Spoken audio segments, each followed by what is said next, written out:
Welcome to a new edition of the Neon Jazz interview series with New York City Based drummer, composer, educator, and bandleader Curtis Nowosad. His newest 2019 self-titled album is co-produced by Marc Cary and also features vocalists Brianna Thomas and Michael Mayo, along with Duane Eubanks, Braxton Cook, Corey Wallace, Andre Renfroe, Jonathan Thomas, Matthew Whitaker, and fellow Canadian Luke Sellick. It is due to be released on June 14, 2019, and he talked at length about it. The subject for the songs revolve around social themes and figures that provoke both thought and action. We delve into that and so much more on this latest release since 2014. So please get to know him, this project, and dig this interview, my friends. Cool. Hey, Curtis, thank you for reaching out with the new album. Thank you for taking a minute up for Neon Jazz today. I appreciate it. Oh, for sure. No problem. So talk to me about this latest album co-produced by Marc Cary. You got a great lineup on here. It's got another really great, robust sound. Talk to me about what kind of the artistic vision for this release was. One of the big things was that, it's been, it's been 4 years since my last record came out. So there's been sort of a lot, has kind of happened in the meantime.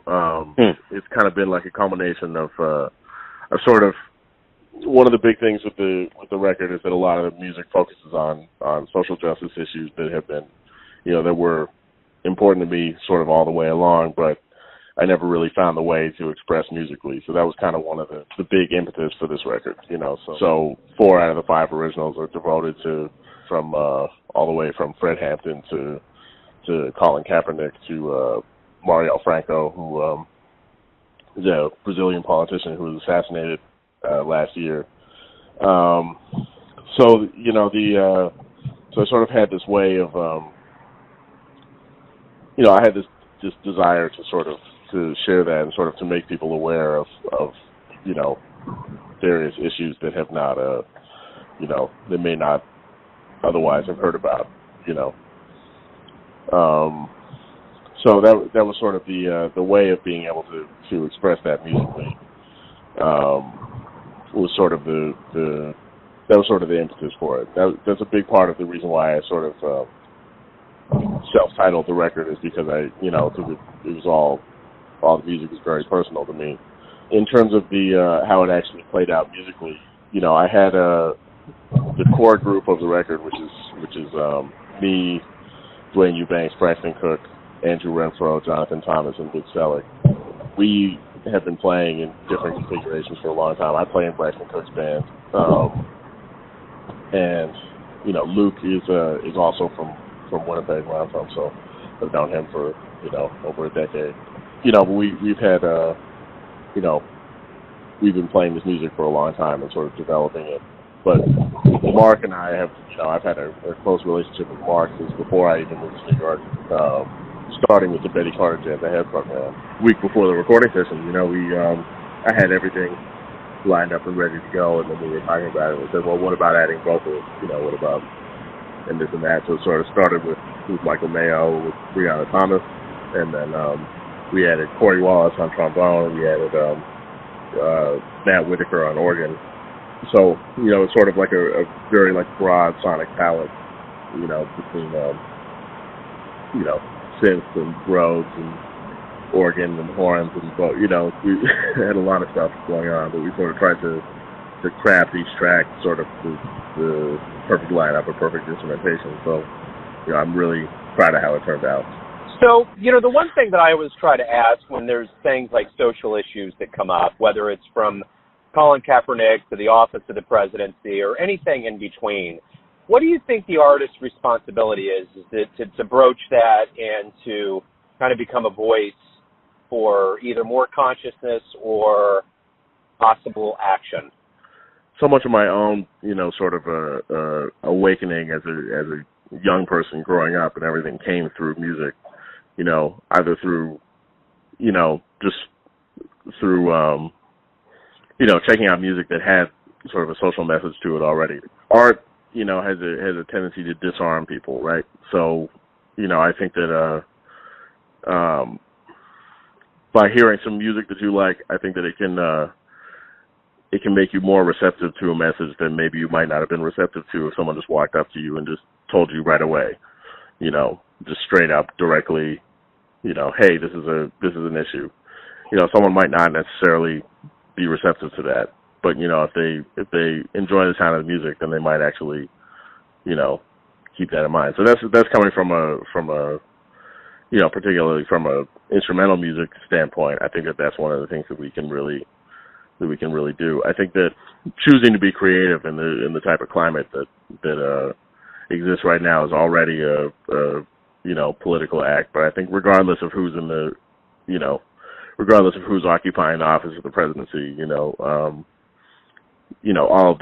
all of these forces and systems and structures have all existed all the way along. So, regardless of stuff tends to be a little more intense right now. But I think that a lot of people are really feeling that social responsibility as an artist to really do what they can in whatever way they can.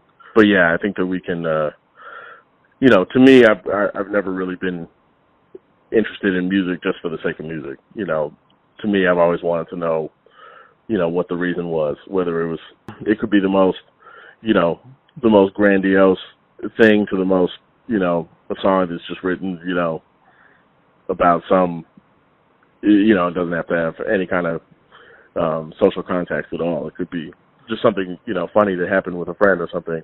But regardless, I've always wanted to always know what the story was behind the song, so everything from the most minute to the most grandiose. So yeah, to me, it's very important that we're always, expressing something, and and really, on a personal standpoint, it's an outlet for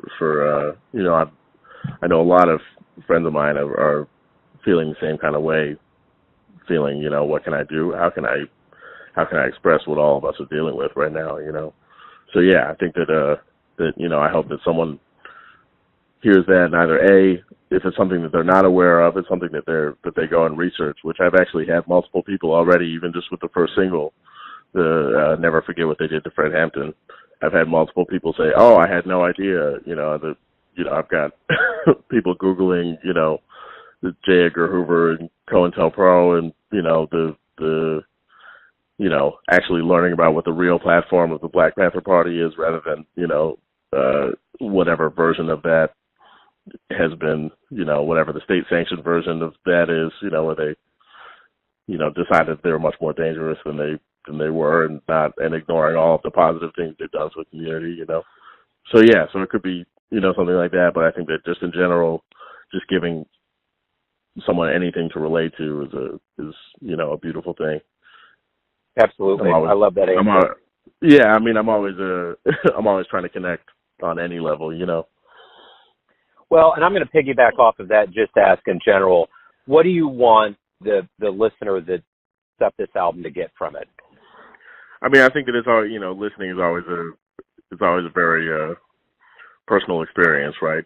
So I'm hoping that someone that, sort of on various levels, depending on where someone is at. I mean, on one hand, I'm really hoping that, someone will be aware of what so many marginalized people have had to deal with for so many years and are still dealing with to this day. And I hope that it'll inspire some people to take action even on the most basic level, which is, having conversations with people in your corner of everyone's got their own little corner of the world, right? So, sometimes the most useful thing can be just having those conversations, having those uncomfortable conversations with,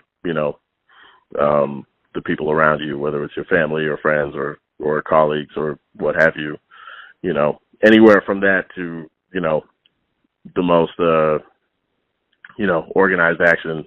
I mean, I think that everyone's got a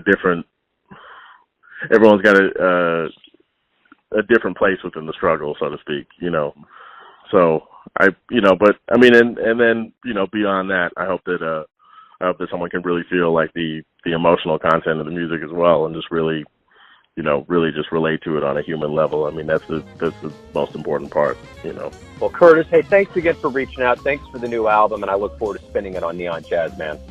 Yeah, thanks so much, Joe. Thanks for listening and tuning in to another Neon Jazz interview, where we give you a bit of insight into the finest players in New York City, Kansas City, Canada, and spots all over the world, giving fans all that jazz. And thanks to Curtis for his music and his stories. If you want to hear more interviews, go to Famous Interviews with Joe Domino in the iTunes Store. Visit neonjazz at youtube.com. And for everything Neon Jazz all the time, go to the neonjazz.blogspot.com. Until next time, enjoy the jazz, my friends.